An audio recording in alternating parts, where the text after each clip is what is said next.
courtroom fell silent as Detective Ryan Walsh's boot connected with Judge Williams' chest, and in that split second of blind rage, 30 years of his life crumbled to dust. Family, welcome back to the place where impossible stories become unforgettable truths. Listen, before we jump into today's story, and oh my goodness, this one is going to leave you speechless, I need you to smash that subscribe button if you're new here. Because tomorrow I'm bringing you a story so powerful, so unexpected, that you'll be thinking about it for weeks. Drop a comment right now and tell me where you're watching from. I want to see our incredible community span the globe as we experience this journey together. Ready to have your heart completely transformed? Let's begin. Detective Ryan Walsh gripped his steering wheel until his knuckles went white. His jaw clenched so tight it ached. The dashboard clock read 8:47 a.m., 13 minutes until he had to walk into that courtroom and watch his 23-year career get flushed down the drain by some activist judge who didn't understand what it meant to keep the streets safe. He stared at his reflection in the rearview mirror. 48 years old, graying temples, and eyes that had seen too much. The same eyes that had looked down gun barrels, stared into the faces of killers and never once flinched. But today they held something new. Fear. Not the sharp, adrenaline-fueled fear of a foot chase or armed confrontation, but the slow, gnawing terror of a man watching his world collapse. The Brennan case should have been simple. Drug dealer with a record longer than his rap sheet, caught red-handed with enough fentanyl to kill half the city. But then the defense started crying about illegal search and seizure and excessive force, and suddenly Ryan was the bad guy. Suddenly his 15 commendations meant nothing. Suddenly 23 years of putting his life on the line was reduced to a few grainy body cam seconds that made him look like a monster. His phone buzzed. Linda, his ex-wife, probably calling about their daughter's college tuition again. He let it go to voicemail, just like he'd been letting everything go to voicemail lately. What was the point? By noon today, he'd either be suspended pending investigation or fired outright. Either way, the Ryan Walsh who walked into that courthouse wouldn't be the same man who walked out. What do you think drives someone to their breaking point? Have you ever felt like everything you'd worked for was slipping away? Share your thoughts below. 23 blocks away, Judge Evelyn Williams sat in her chambers, her dark hands wrapped around a mug of tea that had long since gone cold. At 55, she carried herself with the quiet dignity of someone who had fought for every ounce of respect she'd earned. The law degree from Harvard, the 15 years as a prosecutor, the 12 years on the bench, none of it had come easy for a black woman from the South Side. But today felt different, heavier. The Brennan case files lay spread across her mahogany desk like accusations. She'd read every witness statement, watched every piece of video evidence, reviewed every legal precedent until her eyes burned. The law was clear. Detective Walsh had violated Marcus Brennan's constitutional rights. The evidence was tainted, the case was compromised, and justice demanded she throw it out. But justice wasn't just about following the letter of the law. It was about understanding the weight of consequence, the ripple effects that spread out from every decision, like stones thrown into still water. She knew what dismissing this case would mean for Detective Walsh's career. She knew what it would mean for the community's faith in the system. And she knew what it would mean for her own family's safety. The death threats had already started, anonymous voices promising retribution if she let another drug dealer walk free. Evelyn picked up the silver frame photo on her desk, her daughter Maya, radiant in her graduation cap and gown, accepting her master's degree in social work. 26 years old and already running the most successful community outreach program in the city, building bridges between law enforcement and the neighborhoods they served. Maya believed in the possibility of redemption, in the power of second chances. People aren't born monsters, Mama, Maya had told her just last week over Sunday dinner. They're made into them by a world that teaches them not to trust, not to hope, not to love. But if that can be taught, it can be untaught too. Evelyn closed her eyes and felt the weight of her robes, the responsibility of her position. In 30 minutes, she would deliver a ruling that would shatter one man's life while potentially saving countless others. The law demanded it. Justice demanded it. But mercy whispered something else entirely. Her secretary's voice crackled through the intercom. Judge Williams? Detective Walsh's attorney is here for the 9 o'clock hearing. Evelyn straightened her shoulders, lifted her chin, and prepared to do what she'd been trained to do. Serve justice, regardless of the cost. She had no way of knowing that the next hour would change not just Detective Walsh's life, but her own and her daughter's in ways she could never imagine. The two protagonists, separated by 23 blocks and a lifetime of different experiences, prepared to meet in a collision that would destroy everything they thought they knew about justice, mercy, and the possibility of love emerging from the ashes of hatred. The courtroom felt smaller than Ryan remembered, the walls pressing in like the sides of a coffin. Fluorescent lights hummed overhead, casting everything in a sickly yellow glow that made his skin look jaundiced. He sat beside his attorney, Jim Morrison, a public defender with coffee stains on his tie and the enthusiasm of a man attending his own funeral. All rise for the Honorable Judge Evelyn Williams. The bailiff's voice cut through the murmur of the gallery. Ryan's legs felt like concrete as he stood, his dress uniform suddenly too tight around his throat.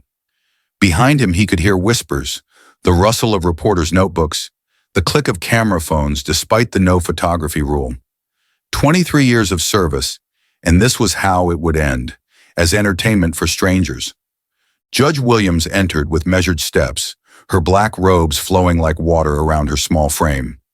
She was younger than he'd expected, maybe mid-50s, with intelligent eyes that seemed to see straight through his chest to the festering anger beneath. When she took her seat, the entire room seemed to exhale. Please be seated. We're here today for the motion to suppress evidence in the People versus Marcus Brennan, case number 2024 CR8847. Her voice was crisp, professional, tinged with the kind of authority that came from years of being questioned and having to prove her worth over and over again. Ryan watched her shuffle through papers, her dark fingers moving with practiced efficiency, and felt something ugly curl in his stomach.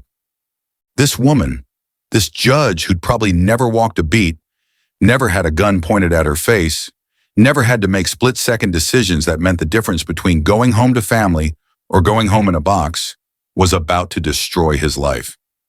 Detective Walsh, Judge Williams said, looking up from her files, you've been accused of conducting an illegal search of Mr. Brennan's vehicle without probable cause. How do you respond to these allegations? Ryan stood slowly, his hands trembling with barely contained rage. Your Honor, I've been a police officer for 23 years. I've put killers behind bars, gotten drugs off the street, saved lives. Marcus Brennan is a dealer who was about to poison kids with fentanyl, and you're worried about technicalities. Detective Walsh, please confine your response to the specific legal question. No! The word exploded from his chest like a gunshot. Every eye in the courtroom turned to him, but he couldn't stop. The pressure that had been building for months, the sleepless nights, the media scrutiny, the feeling that everything he'd sacrificed meant nothing, came rushing out like water through a broken dam. You sit up there in your ivory tower, protected by bailiffs and bulletproof glass, and you judge men like me who actually do the dirty work. You've never had a 14-year-old overdose in your arms. You've never had to tell a mother her son isn't coming home because some piece of garbage like Brennan flooded the streets with poison. Detective Walsh, I'm warning you. Warning me? Ryan's laugh was sharp, bitter. What are you going to do? End my career? Destroy my reputation? Take away everything I've worked for? His voice rose with each word until he was shouting, spittle flying from his lips. You people think you can just... The words that came next would replay in his mind for the rest of his life, each syllable a nail in the coffin of everything he'd once been. You think because of your skin color, because of some quota system, you can sit in judgment of real Americans who... Bailiff! But Ryan was beyond hearing, beyond reason. 23 years of frustration, of watching criminals walk free on technicalities, of being vilified by a public that didn't understand the weight of the badge, came pouring out in a torrent of rage and hate that had been festering in his soul like an infected wound. He lunged forward, his boot connecting solidly with Judge Williams' chest as she tried to stand.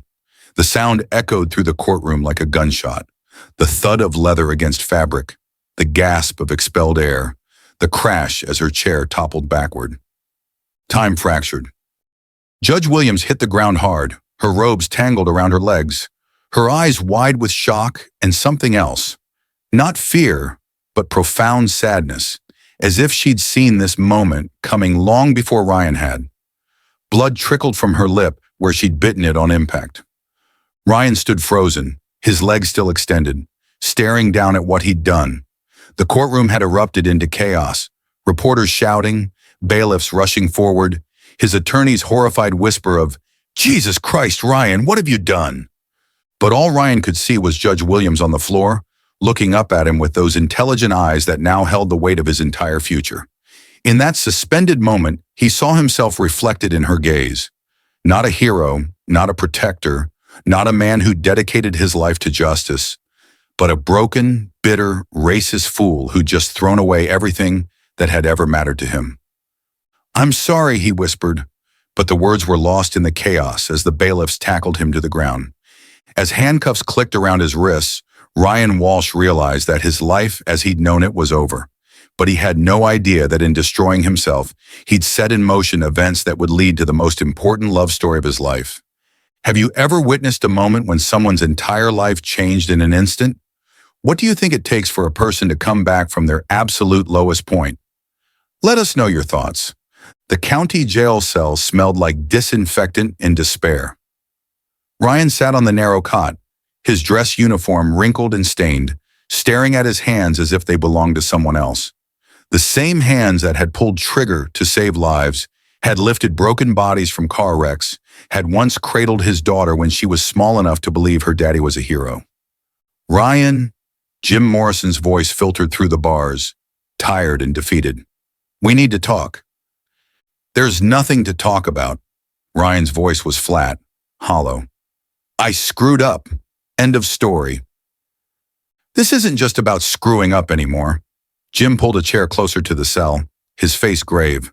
"The video's everywhere. CNN, Fox, every local station. Social media is exploding. There are protesters outside the courthouse calling for your head, and counter-protesters calling Judge Williams a race-baiting activist. The mayor's office is in full damage control mode."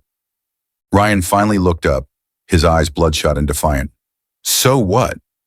They were always going to crucify me anyway. At least now they know exactly who I am." "Do they? Do you?" Jim leaned forward, lowering his voice.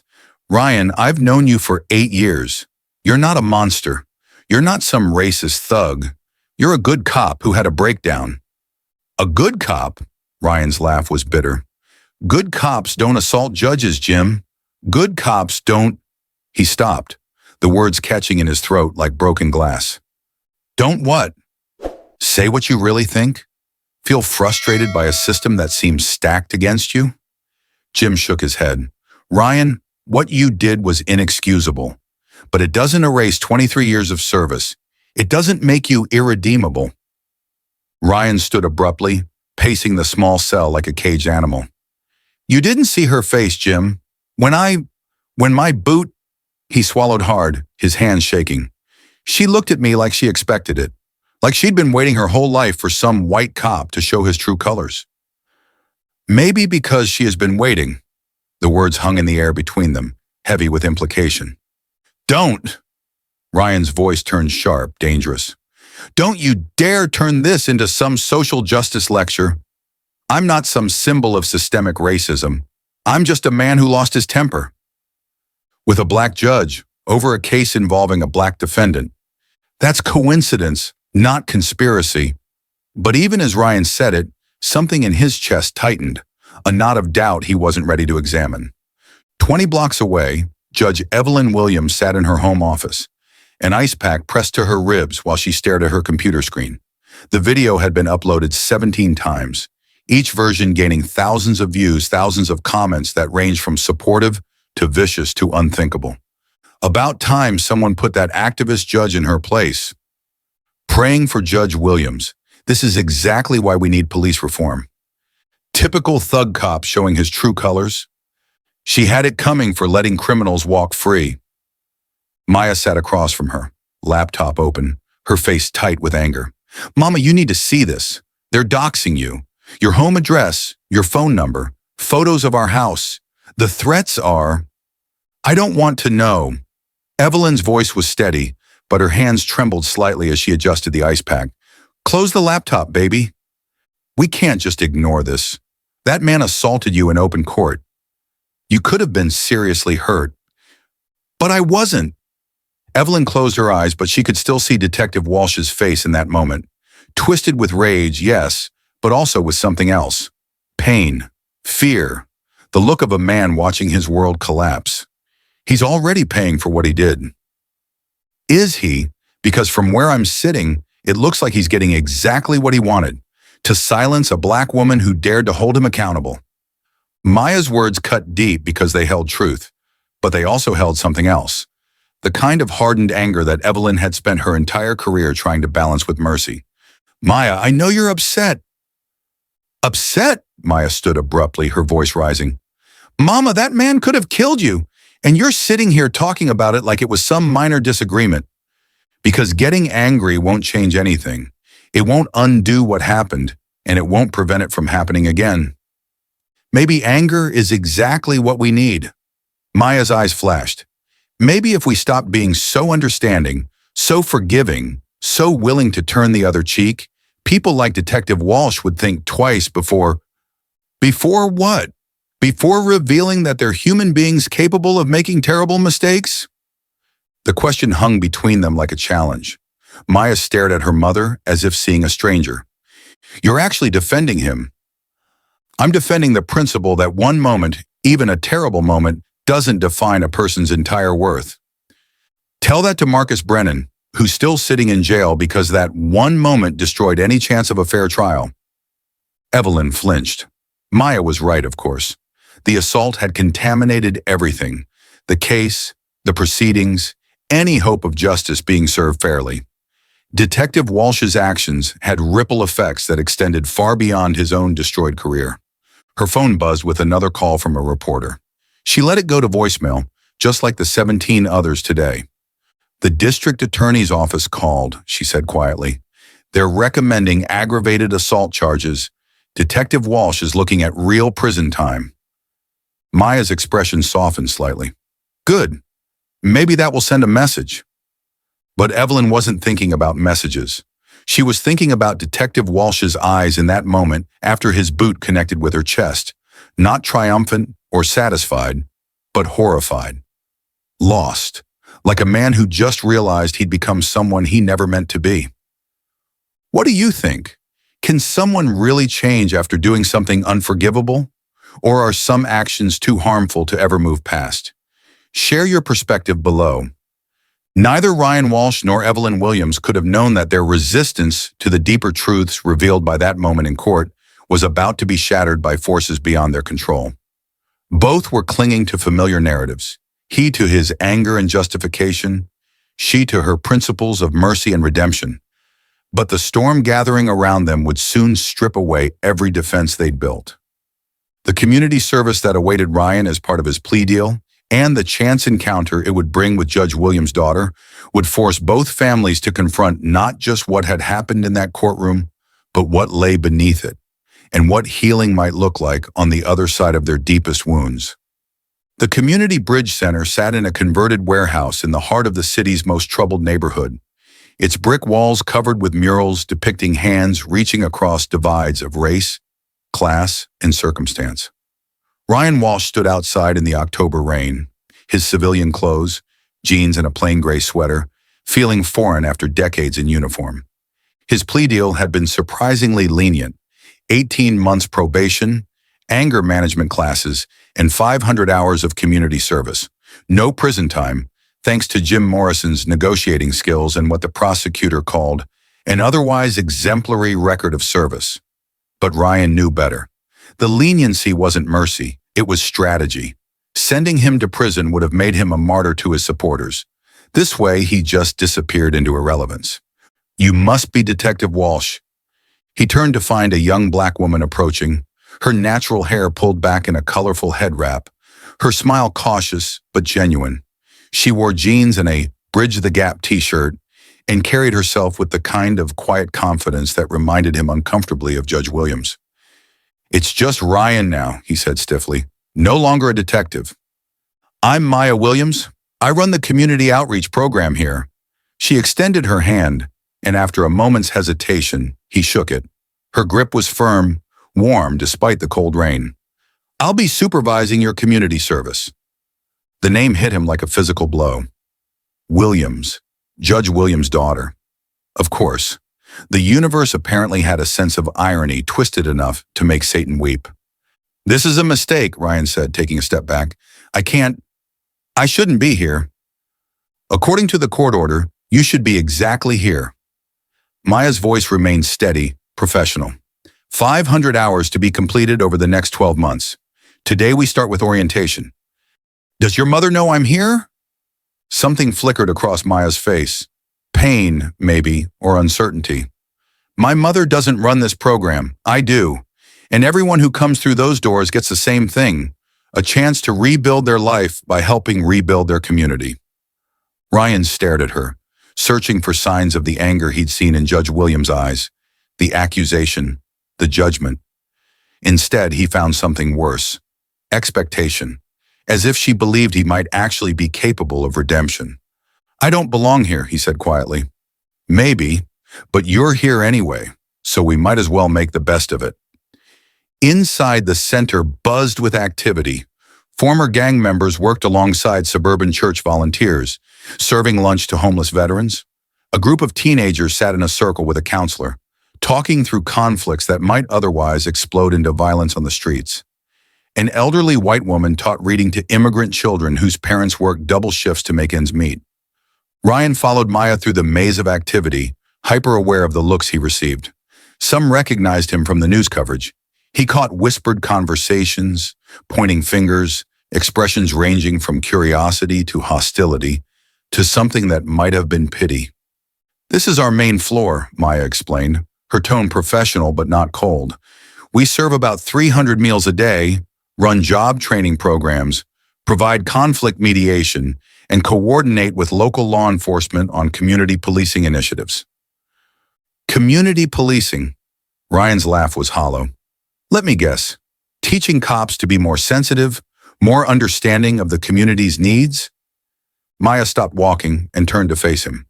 "Actually, we teach community members to see police officers as human beings instead of occupying forces, and we teach officers like—" She paused, catching herself. "We teach officers to see the people they serve as neighbors instead of potential threats." "I've been seeing people as potential threats for 23 years. It's what kept me alive." "And how's that working out for you?" The question was delivered without malice, but it cut deep. Ryan looked around at the center, at the former enemies working side by side, at the hope painted on the walls in bright colors, at the possibility that maybe, just maybe, people could change. "Where do you want me to start?" he asked finally. Maya's smile was small but genuine. "Kitchen duty. We're prepping for dinner service." "Kitchen duty?" Ryan shook his head. "From detective to dishwasher in 6 months. That might be a new record." "Everyone starts in the kitchen. It's humbling work, which is exactly what most people need when they come through our doors." She led him to the back, where a massive industrial kitchen hummed with activity.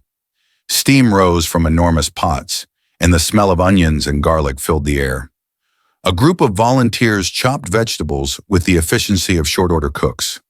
"Rodriguez," Maya called to a heavy-set man stirring a pot of soup. "This is Ryan. He'll be helping in the kitchen." Carlos Rodriguez looked up, his eyes immediately hardening when he recognized Ryan's face, the cop who kicked Judge Williams. "Former cop," Ryan corrected, though he wasn't sure why. Carlos studied him for a long moment. "You know how to use a knife without hurting anyone?" Despite everything, Ryan almost smiled. "I think I can manage." "Good, start with the potatoes. We need 50 pounds peeled and chopped by 5 o'clock. As Ryan picked up a peeler and got to work, he became aware of Maya watching him from across the kitchen, not with suspicion or anger, but with something that looked like scientific curiosity, as if he were an experiment she was conducting, and she was genuinely interested in the results. "Maya!" he called over the clatter of pots and pans. Why are you doing this? Really? She considered the question seriously before answering. Because I believe people can change. Because I've seen it happen. And because, she paused, her voice softening. Because my mother taught me that mercy isn't about excusing what someone did. It's about believing they can become better than the worst thing they've ever done. Do you think some people deserve second chances even after terrible mistakes? What would it take for you to forgive someone who hurt your family? Tell us what you think. Ryan's hand stilled on the potato he was peeling. For the first time since that moment in the courtroom, he felt something besides anger and shame. The faintest flicker of hope that maybe, just maybe, he wasn't completely lost after all. But he had no idea that this forced proximity with Maya Williams would awaken feelings in him he'd thought were buried forever, or that she was fighting the same unexpected emotions against every rational thought in her head. 3 weeks into his community service, Ryan had fallen into a rhythm at the Bridge Center. Kitchen duty had expanded to inventory management, and he'd even started helping with some of the basic maintenance, fixing leaky faucets, replacing light bulbs, tasks that required no interaction beyond the occasional thank you or excuse me. It was safer that way, easier to pretend he was just serving his time rather than confronting the uncomfortable truth that he actually looked forward to coming here each day. Maya found him in the supply closet, counting cans of tomato sauce with the methodical precision of someone desperate for distraction. "We need to talk," she said, her voice careful. Ryan looked up, immediately alert. In the 3 weeks he'd been here, Maya had been professional but distant, checking on his progress, assigning tasks, but never lingering for conversation. Something in her tone now set off alarm bells. If this is about what Rodriguez said yesterday, I wasn't trying to tell him how to run his kitchen. I was just suggesting, it's not about Rodriguez? Maya stepped into the cramped space, closing the door behind her. I got a call from the district attorney's office. They want to interview me about your incident with my mother. Ryan set down his clipboard, his stomach dropping. What kind of interview? Character witness. Apparently your attorney requested it. Maya's eyes searched his face. Did you know about this? No. Ryan's voice was hoarse. Jim didn't tell me he was... Maya, I don't want you involved in this. You shouldn't have to. Why? The question was sharp. Because you think I'll tell them you're irredeemable? That you're exactly the monster the media says you are? Ryan met her gaze, surprised by the intensity there. Aren't I? The question hung between them in the small space, heavy with 3 weeks of unspoken tension. Maya studied his face as if she were seeing him for the first time. I don't know, she said finally. That's what I'm trying to figure out. She leaned against the metal shelving, her professional mask slipping slightly. You want to know something? I've been coming to work every day for 3 weeks, watching you peel potatoes and fix broken things, and I can't reconcile the man I see here with the one who assaulted my mother. Maybe because they're not the same person? The words came out before Ryan could stop them, and he immediately wished he could take them back. What do you mean? Ryan was quiet for a long moment, his hands working nervously at a loose thread on his sweater. When he spoke, his voice was barely above a whisper. I had a partner once, 12 years ago, Tommy Chen, good cop, good man, had 2 little girls, coached Little League on weekends. Ryan's eyes focused somewhere beyond the cramped walls of the supply closet. We got a call about a domestic disturbance in Riverside Heights. Expensive neighborhood, big houses, the kind of place where domestic violence gets called family disagreements. Maya said nothing, but Ryan could feel her attention like a weight. The husband was a city councilman, white guy, pillar of the community, the works.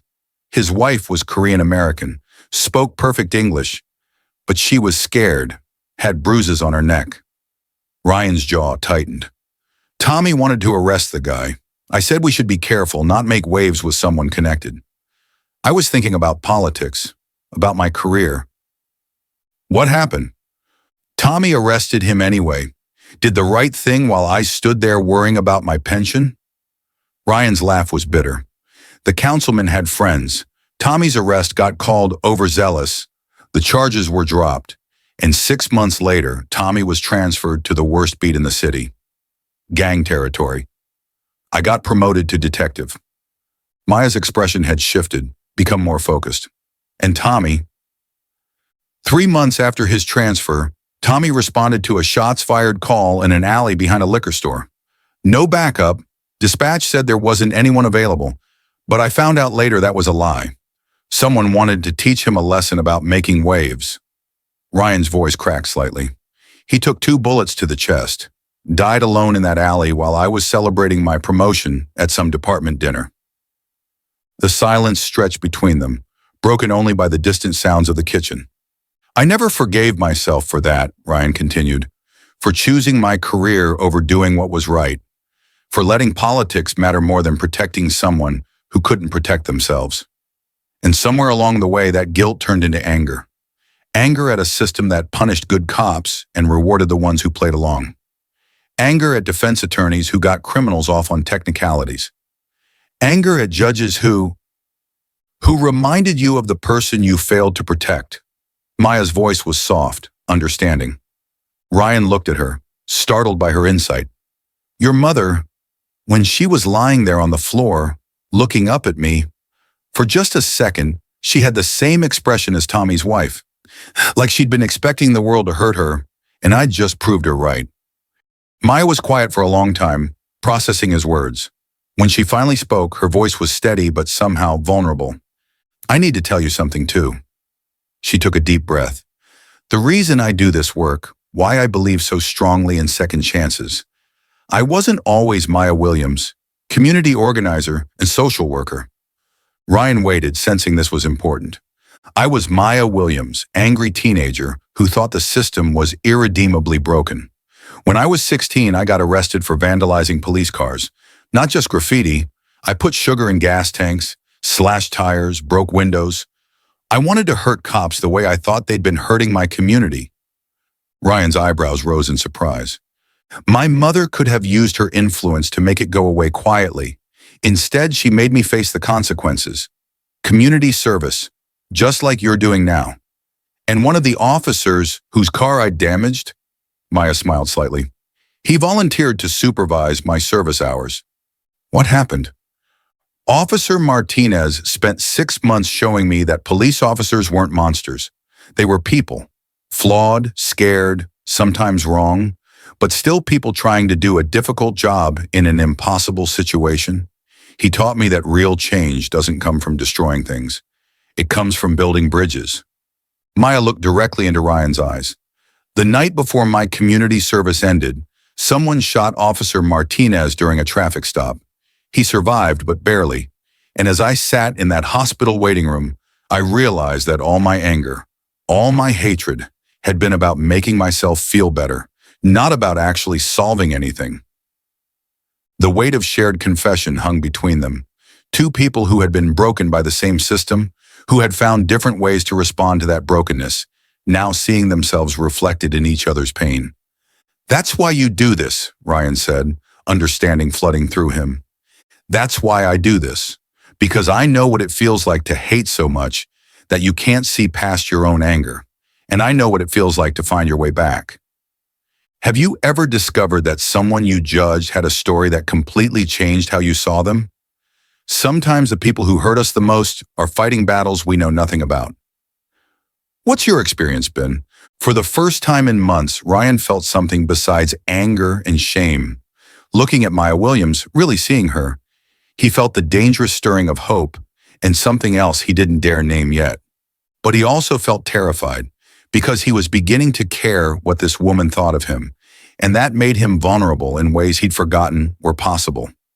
November brought the first snow to the city, and with it, an unexpected warmth between Ryan and Maya that neither of them had planned for. It started small, Maya lingering an extra few minutes when she checked on his work, Ryan offering to help with tasks that weren't technically part of his community service. Conversations that began about inventory schedules somehow wandered into stories about their childhoods, their fears, their dreams that had been buried under layers of disappointment and pragmatism. You know what's funny? Maya said one afternoon as they worked together in the center's small garden, pulling the last of the winter vegetables before the first hard freeze. Her breath came out in white puffs, and her cheeks were pink from the cold. I used to want to be a cop. Ryan looked up from the carrots he was harvesting, dirt under his fingernails, surprised by how natural this felt. Working beside her, listening to her voice. Really? Third grade career day. Officer Martinez came to speak to our class, and I thought he was the coolest person I'd ever seen. I wanted to have a badge and help people and drive fast with the sirens on. She laughed, the sound bright in the crisp air. My mother was horrified, not because she was anti-police, but because she knew how hard it would be for a black woman in law enforcement. She wasn't wrong, Ryan said quietly, thinking of the female officers he'd worked with over the years, the extra scrutiny they faced, the constant need to prove themselves. What changed your mind? Maya was quiet for a moment, her hands working steadily through the soil. I realized I could help people without carrying a gun, without having to choose between my safety and someone else's life every day. She glanced at him.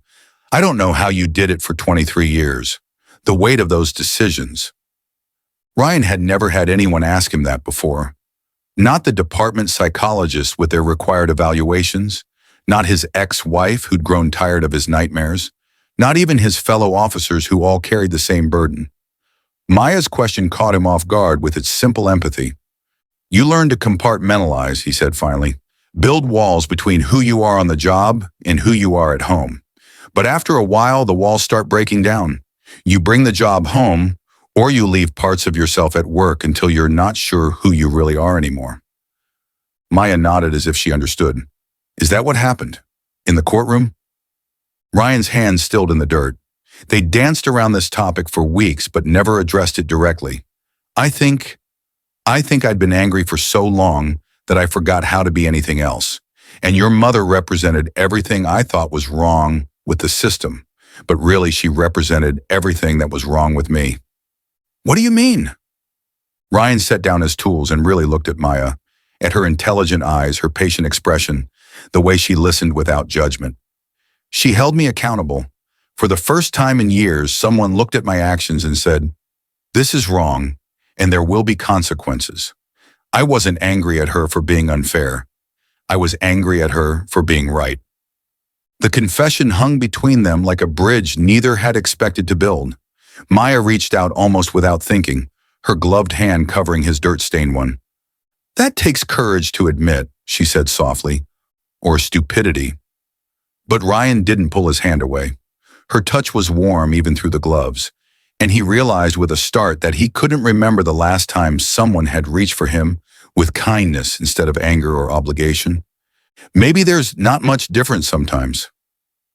They stayed like that for a moment, the November wind rustling through the bare trees around them, the city noise fading to a distant hum. Ryan felt something shift in his chest, a loosening of the tight knot of anger and shame he'd carried for so long. I should get back, Maya said finally, but she didn't move her hand. Yeah, Ryan agreed, but he didn't move either. That evening, Ryan found himself staying late to help Maya close up the center. They worked in comfortable silence, turning off lights and locking doors with the easy coordination of people who'd found their rhythm together. Coffee? Maya asked as they stood outside in the parking lot, snow beginning to fall in earnest. Ryan knew he should say no, knew that whatever was happening between them was complicated and potentially dangerous for both of their futures. But looking at Maya in the glow of the streetlight, snowflakes catching in her hair, he found himself nodding. The diner she chose was a 24-hour place that served coffee strong enough to wake the dead and pie that tasted like someone's grandmother had made it with love and extra butter. They slid into a corner booth, suddenly shy now that they were away from the comfortable structure of work. So, Maya said, wrapping her hands around her coffee mug, what happens after your community service is over? It was a question Ryan had been avoiding thinking about. I don't know. Try to find work that doesn't require a background check, I guess. Maybe security guard, construction, something like that. Is that what you want? What I want doesn't really matter anymore. Ryan stirred sugar into his coffee, watching the cream swirl. I made my choices. Now I live with the consequences. That's not an answer. Maya's voice was gentle but persistent. If you could do anything, be anything, What would it be? Ryan was quiet for a long time, considering. No one had asked him that question in years. What he wanted, what he dreamed about when he allowed himself to dream. I used to think about teaching, he said finally. Criminal justice, maybe. Helping young officers understand that the badge is a responsibility, not a license. But that's impossible now. Why? Because of what I did. Because of who I am. Maya leaned forward, her eyes serious. Ryan, who you are is not the worst thing you've ever done. You're the man who spent 6 weeks helping serve meals to people who have nothing. You're the person who fixed Mrs. Patterson's wheelchair without being asked, who talked Jerome out of dropping out of school, who makes Carlos laugh even when he's having his worst days. You noticed all that? I notice everything. Her smile was soft, almost shy. It's my job to see who people really are underneath all the walls they build. And who am I, really? The question came out more vulnerable than Ryan had intended. Maya reached across the table, her fingers finding his. You're someone worth saving. The words hit him like a physical blow, not of pain but of recognition. For the first time in months, Ryan felt like maybe, just maybe, there was a future beyond his failures. Maya, he said quietly, his thumb tracing over her knuckles. I need you to know something. What I'm feeling for you. It's not gratitude or some misplaced savior complex. I know, she whispered, because I'm feeling it too. The confession hung between them, dangerous and beautiful and terrifying. Ryan looked into Maya's eyes and saw his own hope reflected there. Saw the possibility that two broken people could somehow build something whole together. When someone sees the best in you during your worst moment, how does that change you? Have you ever found love in the most unexpected place? Share your story with us. But even as they sat there, hands intertwined across the diner table, both of them knew they were walking into emotional territory that could destroy them both. Because love built on the ashes of trauma is fragile, and the world outside their bubble of understanding was not ready to accept what was growing between them. Neither of them saw the photographer in the parking lot or knew that by morning, their private moment would become public judgment that would threaten to tear apart everything they'd carefully built. Ryan's phone started ringing at 5:47 a.m. The first call was from Jim Morrison, his attorney. The second was from a reporter. By the third call, Ryan had learned to let them all go to voicemail, but the damage was already done. He was awake, and the cold dread in his stomach told him everything he needed to know. The photograph was everywhere. Disgraced cop romances judge's daughter, screamed the headline on Channel 7's website. Below it, a grainy but unmistakable image. Ryan and Maya in the diner booth, hands intertwined across the table, looking at each other with obvious affection. His hands shook as he scrolled through the coverage. The story had exploded overnight across social media, local news, and national outlets hungry for a follow-up to the courthouse assault that had captivated viewers 6 weeks ago. Sources close to the Williams family expressed shock at the relationship between Maya Williams and Ryan Walsh, the former detective who brutally assaulted Judge Evelyn Williams in open court. Community leaders question whether the Bridge Center's mission has been compromised by inappropriate relationships between staff and court-ordered participants. Is this Stockholm Syndrome or something more sinister? Experts weigh in on the disturbing romance between a racist cop and his victim's daughter. Ryan's phone buzzed with a text from Maya. We need to talk. Bridge Center. Now. Ryan had never seen the Bridge Center parking lot so full at 7 in the morning. News vans lined the street, reporters clutching coffee cups and adjusting microphones, waiting for someone, anyone, to give them a quote about the scandal that had landed on their doorstep. He slipped in through the back entrance, his hood up, hands jammed deep in his pockets. Inside, the usual morning bustle was replaced by an electric tension. Volunteers whispered in corners, clients stared at the television mounted in the common area, where a morning show host dissected the photo with the clinical precision of a forensic analyst. Maya stood in her office doorway, her face a mask of professional composure that didn't quite hide the storm in her eyes. Conference room, now. The conference room felt smaller with Maya's anger filling it. She closed the door and turned to face him, her arms crossed, her usual warmth replaced by something hard and impenetrable. "How long have you known?" she asked without preamble. "Known what?" "Don't!" Her voice cracked like a whip. "Don't you dare lie to me, not now. How long have you known there was a photographer?" Ryan stared at her, confused. "I didn't know. Maya, I would never." "Really? Because funny thing, I just got off the phone with Channel 7. They paid $5,000 for that photo. $5,000 to someone who knew exactly where we'd be, exactly when we'd be there, and exactly how to get the shot that would cause maximum damage." The accusation hit him like a physical blow. "You think I set this up?" "I think a lot of things right now." Maya's laugh was bitter, hollow. "I think I'm a naive idealist who believed a fairy tale about redemption and second chances. I think I forgot that people don't really change. They just get better at hiding who they really are. Maya, you know me. You know that's not—" "Do I?" She stepped closer, her eyes blazing. "Because the Ryan Walsh I thought I knew would never put me in this position, would never make me choose between my work and my feelings, would never turn me into a headline." Ryan felt the ground shifting beneath his feet, everything they'd built together crumbling in real time. "I didn't know about the photographer. I swear to you, it doesn't matter." The words exploded from her chest. "Don't you see? It doesn't matter if you knew or not. The damage is done. My credibility is destroyed. The center's reputation is in ruins. My mother ... Maya's voice broke slightly. "My mother is getting death threats because people think I betrayed her for the man who assaulted her." The words hit Ryan like bullets. Each one found its mark, tearing through the hope he'd allowed himself to feel over the past few weeks.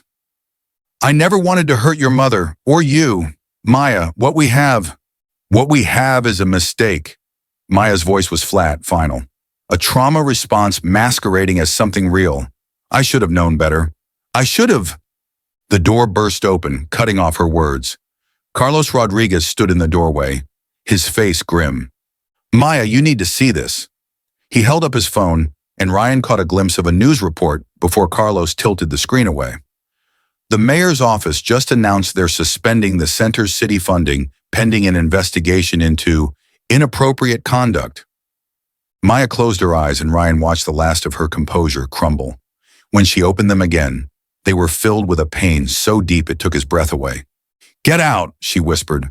"Maya, get out!" The words tore from her throat like a scream. "You've destroyed everything. My work, my reputation, my family. You've taken everything that mattered to me and turned it into a joke, into a scandal, into—" Her voice broke completely.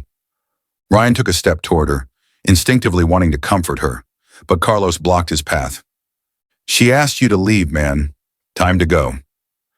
Ryan looked past Carlos to Maya, who had turned away from him completely. Her shoulders shook with silent sobs, and Ryan realized with devastating clarity that his presence, his very existence in her life, was causing her pain. "Maya," he said quietly, "I'm sorry for all of it, for everything." She didn't turn around, didn't acknowledge his words. Ryan stood there for another moment, memorizing the curve of her neck, the set of her shoulders, the way the morning light caught the edges of her hair. Then he walked away, each step feeling like another nail in the coffin of the best thing that had ever happened to him. Outside, the reporters surged toward him like vultures, microphones thrust in his face, questions shouted over each other in a cacophony of accusation and judgment. "Detective Walsh, how long have you been romantically involved with Judge Williams' daughter? Is this relationship part of some elaborate revenge scheme? How do you respond to claims that you manipulated a vulnerable woman?" Ryan pushed through them without a word, their questions following him down the street like echoes of his own self-doubt. By the time he reached his car, he was convinced they were right about everything. He was a monster, a destroyer, a man who ruined everything he touched. And Maya Williams, brilliant, compassionate, beautiful Maya, was better off without him. Have you ever had to walk away from someone you love to protect them from yourself? Sometimes the most loving thing we can do is let someone go. What do you think? Should love fight through any obstacle, or are some situations too damaged to save? 3 days passed in a silence so complete it felt like living underwater. Ryan sat in his apartment, a one-bedroom place above a dry cleaner that smelled permanently of chemicals and broken dreams. The blinds stayed closed. The phone stayed off. The world outside continued spinning, but he had stopped participating in it. The manila envelope from Jim Morrison sat unopened on his kitchen table. Inside, he knew, were the legal documents that would officially terminate his community service. A bureaucratic acknowledgement that his relationship with Maya had compromised the integrity of his sentence. He was free to disappear into whatever life awaited ex-cops with assault convictions and no prospects. But freedom felt like drowning. Ryan picked up the photo that had started it all, the one the newspapers had printed 1,000 times, dissected frame by frame on television. In it, Maya was looking at him with such open affection, such genuine care, that it made his chest ache to see it. The photographer had captured a moment of pure connection, and the world had twisted it into something ugly. Had it been real? The question had been eating at him for 3 days. Or had Maya been right? Was it just trauma bonding? Two broken people clinging to each other in the wreckage of their lives? His phone sitting silent on the coffee table might as well have been a bomb. He wanted desperately to call her, to hear her voice, to apologize again and again until somehow the words found a way to undo the damage. But every time he reached for it, he heard her voice. "You've destroyed everything." She was right. He was a destroyer, a man who turned everything he touched to ash. Across town, Maya stood in the empty bridge center, the silence echoing off walls that used to vibrate with hope and activity. The city had moved quickly, funding suspended, investigation launched, staff reassigned. 6 years of building something beautiful, torn down in 72 hours by a photograph, and the judgment of people who had never spent a single day trying to heal the wounds in their community.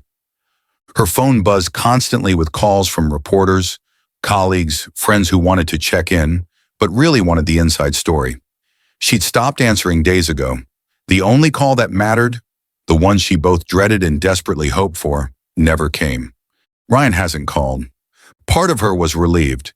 It made the choice simpler, cleaner.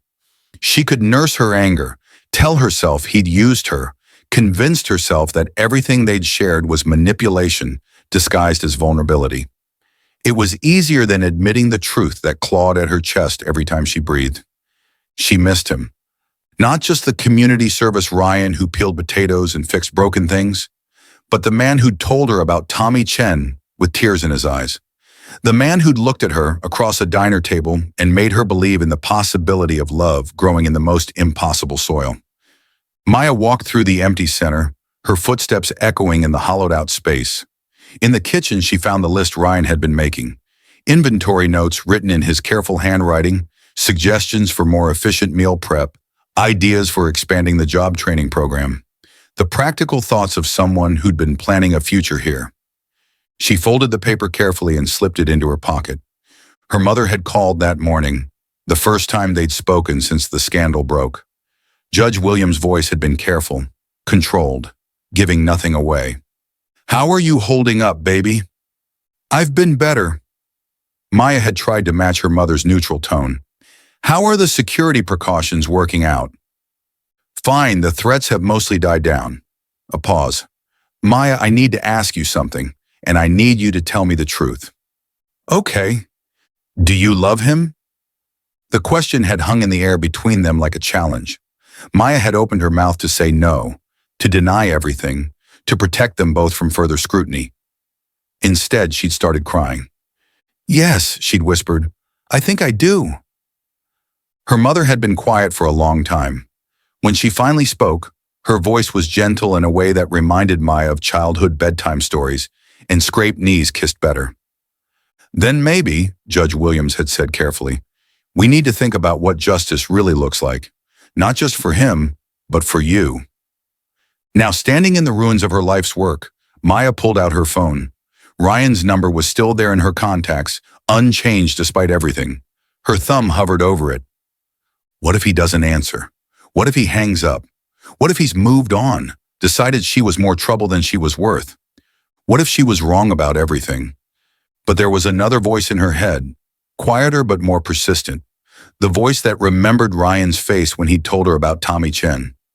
The voice that had watched him help Mrs. Patterson without being asked, that had seen him talk Jerome through his worst moments with infinite patience.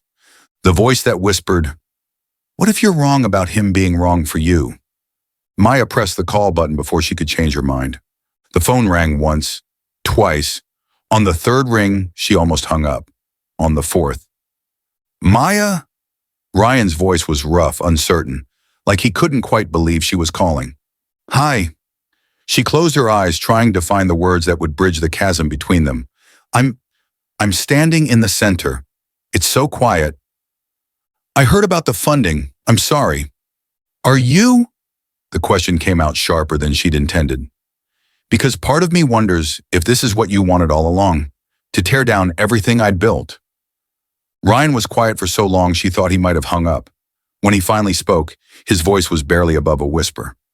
"Maya, I would burn myself to ash before I'd hurt you on purpose. You have to know that." The raw pain in his voice hit her like a physical blow. This wasn't the voice of a man who'd manipulated her.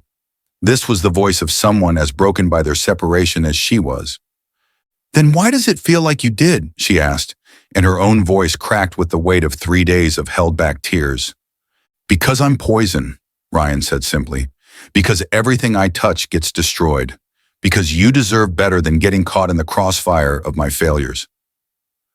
Maya sank into one of the plastic chairs they used for group sessions, suddenly exhausted. "Ryan, I need to ask you something, and I need you to tell me the truth." "Anything? When you look at me, what do you see?" "Really?" Ryan was quiet for a moment, and when he spoke, his voice was raw with honesty. "I see the first person in years who looked at me and saw something worth saving. I see someone who made me want to be better than the worst thing I'd ever done. I see..." He paused, struggling with words. "I see home, Maya. For the first time in my life, I see home." The confession hit her like sunlight breaking through storm clouds. Maya closed her eyes and made her choice. "I'm scared," she whispered. "Of what?"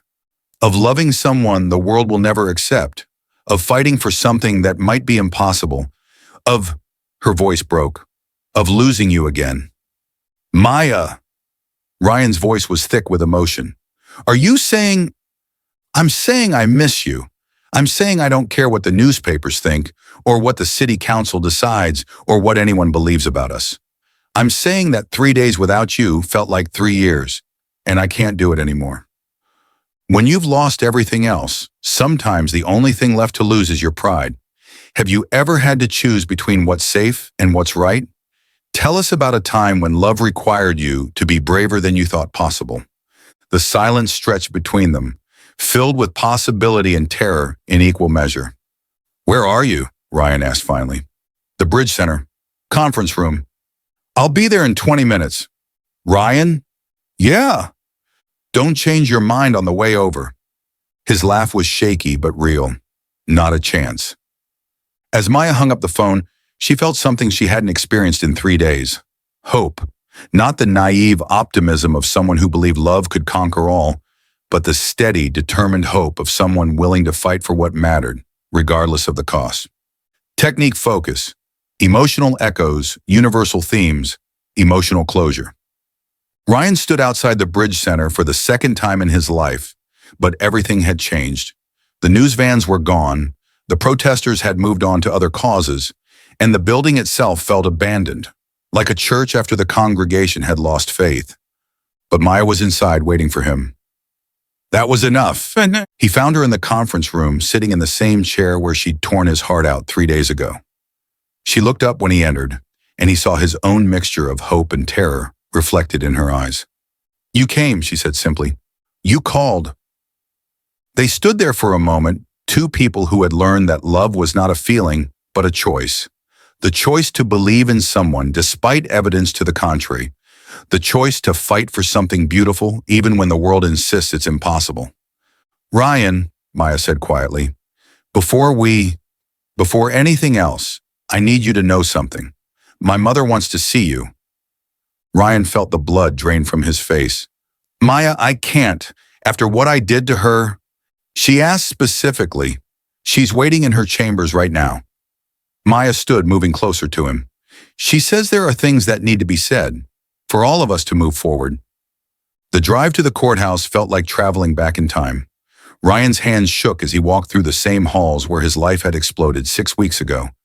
But this time, Maya walked beside him, her presence an anchor in the storm of his anxiety. Judge Williams' chambers looked exactly the same. The same mahogany desk, the same law books, the same silver-frame photo of Maya. But Judge Williams herself seemed smaller somehow, more human than the figure who had loomed so large in Ryan's nightmares. She looked up when they entered, her intelligent eyes moving from Maya to Ryan with careful assessment. "Detective Walsh," she said, and Ryan flinched at the title. "It's just Ryan now, Your Honor. I'm no longer—" "Sit down, Ryan." Her voice was firm but not unkind. "Both of you." They sat in the chairs facing her desk, the same chairs where defendants learned their fates, where lawyers argued for justice, where lives were changed with the stroke of a pen. Judge Williams studied Ryan for a long moment before speaking.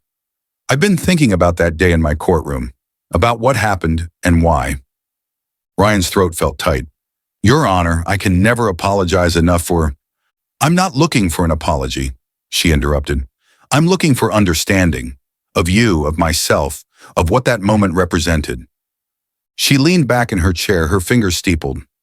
"I've been a judge for 12 years, Ryan. I've seen thousands of people at their worst moments, drug addicts, thieves, violent criminals, people who've done unspeakable things.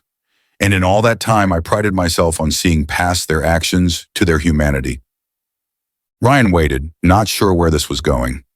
"But when you assaulted me, when your boot connected with my chest, I didn't see a human being having a breakdown. I saw everything I'd been taught to fear about white authority, about the system I'd spent my life trying to reform. I saw my father being pulled over for driving while black. I saw my grandmother being refused service at restaurants. I saw every microaggression, every subtle threat, every moment I'd been made to feel less than." Maya reached over and took Ryan's hand, giving him strength he didn't know he needed. "And that," Judge Williams continued, "was as much of a failure as yours was, because justice isn't about our personal pain. It's about seeing people clearly, even when, especially when, they've hurt us." Ryan found his voice. "I was wrong, not just about what I did, but about who I thought you were. I saw a symbol instead of a person. I let my anger and fear turn you into an enemy instead of seeing you as someone just trying to do her job." Judge Williams nodded slowly. "And I let my fear turn you into a symbol too. The racist cop, the violent oppressor, the irredeemable enemy. But my daughter—" She looked at Maya with something like wonder. "My daughter saw something else entirely." "Mama," Maya said softly, "I saw someone who needed what this family knows how to give. Second chances, redemption. Love that doesn't depend on deserving it." Judge Williams was quiet for a long moment, and when she spoke, her voice was thick with emotion. "When I was lying on that courtroom floor, looking up at you, I thought my life was in danger. But watching you these past few weeks through Maya's eyes, I realized something else was in danger that day. Your soul. And maybe, just maybe, that moment of terrible violence was the thing that shocked you back to your humanity." Ryan felt tears he didn't know he was capable of shedding start to fall. "I don't deserve your forgiveness." "No," Judge Williams agreed. "You don't. But that's what makes it grace instead of justice. And that's what makes it powerful enough to change everything." She stood and walked around the desk, stopping in front of Ryan. For a moment, he was terrified she would ask him to leave, to stay away from her daughter, to disappear from their lives forever. Instead, she extended her hand. "I can't give you your badge back, Ryan. I can't undo the consequences of what you did. But I can give you something else. The chance to build a life worthy of my daughter's love."